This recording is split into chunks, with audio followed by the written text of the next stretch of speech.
action from Monday night, starting with game one of the night in Atlanta. We had two great ones. Dan on the call for this one. He's here with us now. Josh Allen and the Bills visiting Michael Penix Jr. and the Falcons. First quarter game tied at 7. Falcons third and goal. Penix finds Drake London reaching in for the touchdown. The perfect example of ball placement. That's great coverage by Taron Johnson. Better throw by Michael Penix. Early second quarter, same score. 1st and 5 for the Falcons. Bijan Robinson exploded for 81 yards. Dan, he was insane last Feels night. like one of the highlight moments of his young career. 81, beautiful blocking up front, really nice on the perimeter. But just his speed and strength down the field. What a great start for that offense. Falcons leading 21-7 at home. 15 seconds left, and Josh Allen trying to make something happen, but throws the interception to D. Alford. Falcons lead 21-7 at halftime. Let's go to the third quarter. Same score. Bills inside the red zone. Allen to Ray Davis for the touchdown. You had to like it if you were a Buffalo Bills fan. The way that the Bills came out in the second half, marched right down the field and got it back within one score. The Bills in striking distance and under a minute left. Bills trailing now 24-14 inside the red zone. Allen's throw right here tipped.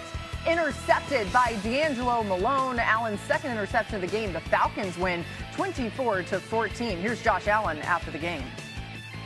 It sucks when you feel like 2/3 of your teams, the offense and the defense, are doing their job, and you're the team not to pull your weight.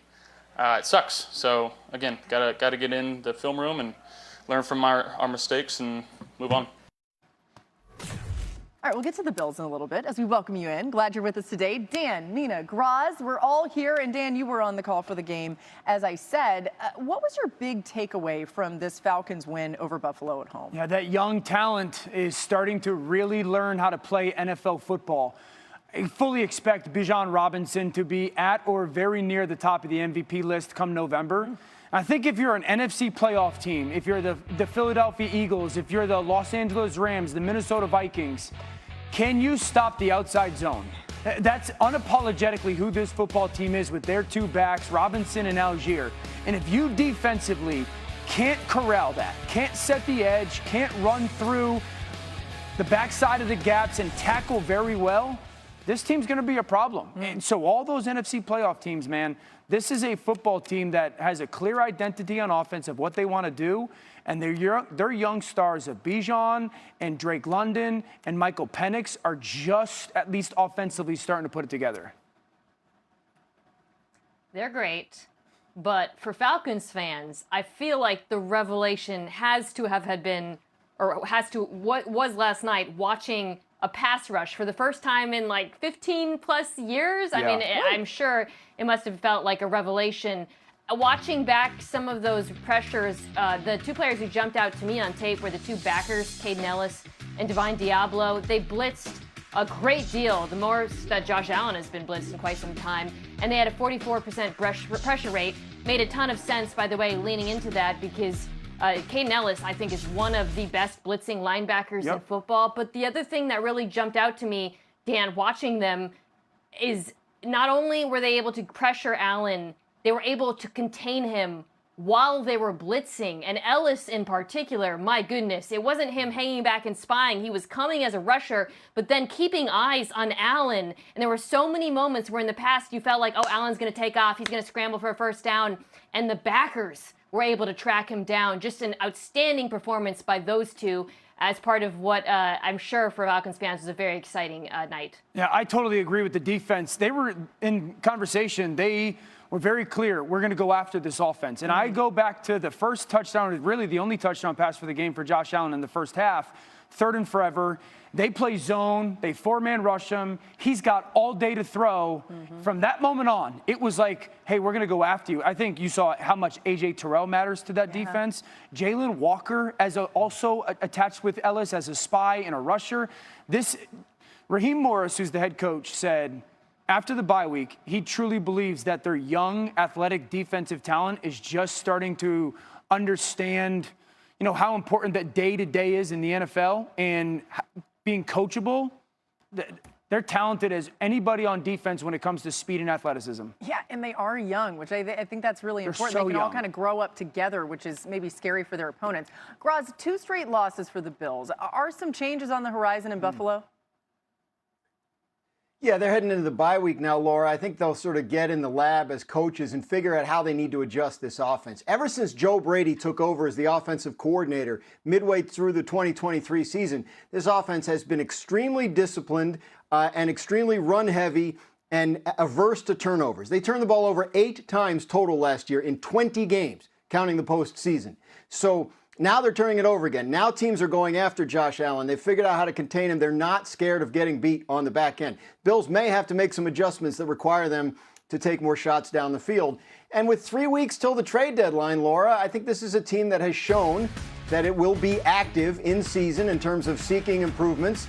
And I wouldn't be surprised to see them on the hunt for an offensive playmaker that could help them down the field. I know Brandon Beane, their GM, gets annoyed when people talk about how they don't have a number 1 wide receiver.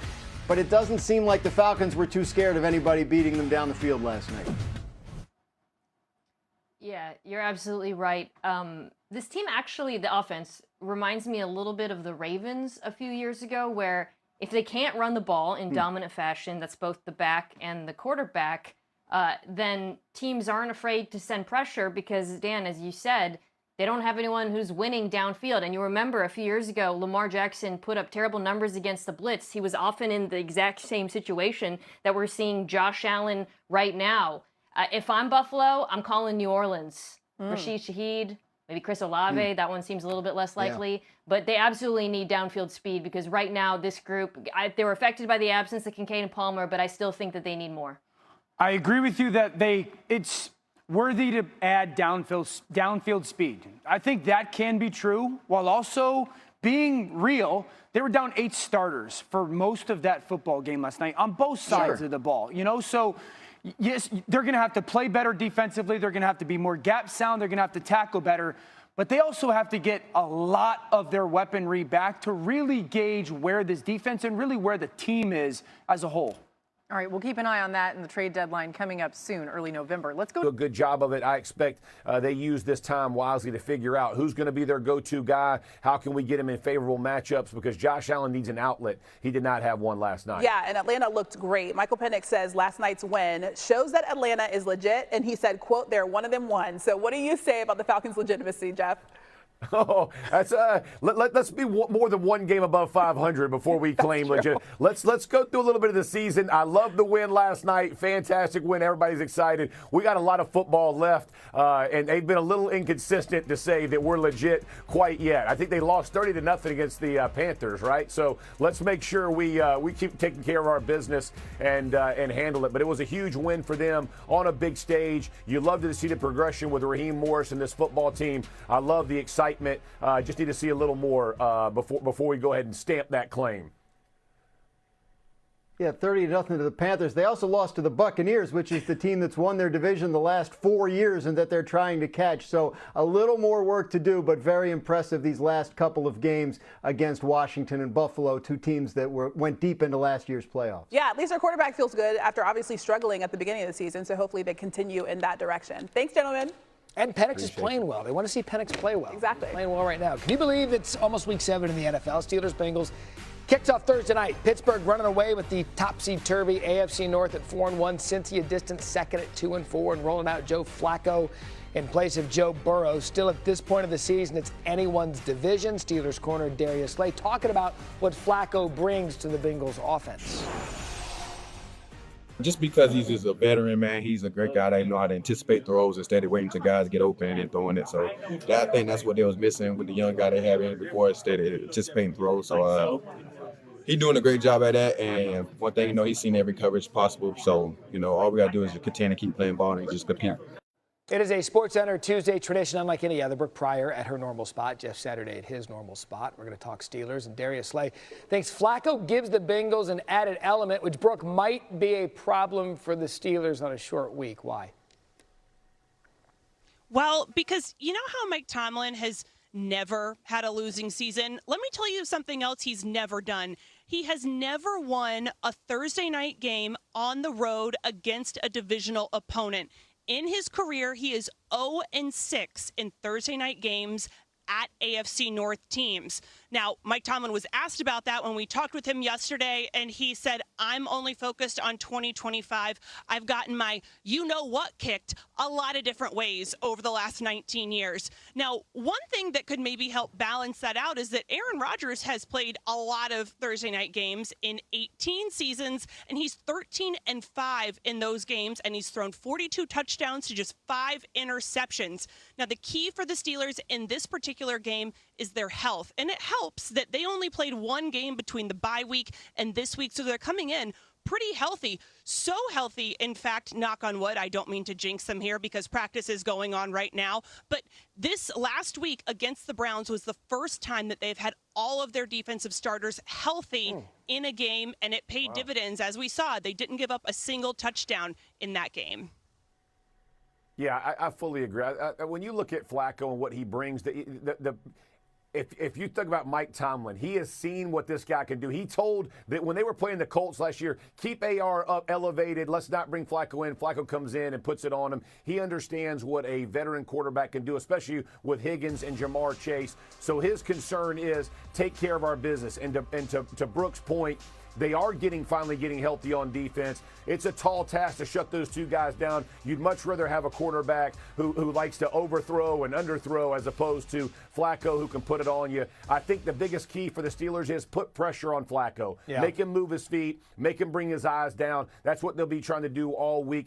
Every quarterback becomes mortal when you start to put the pressure on them, and I think ultimately Aaron Rodgers and that offense can put points up against the Bengals. Well, and look, the Bengals just needed someone to activate maybe the best receiving core in the NFL, and it hadn't been getting done under Jake Browning. We think Flacco could do that. So, Brooke, having said that, how might Pittsburgh defend these talented receivers?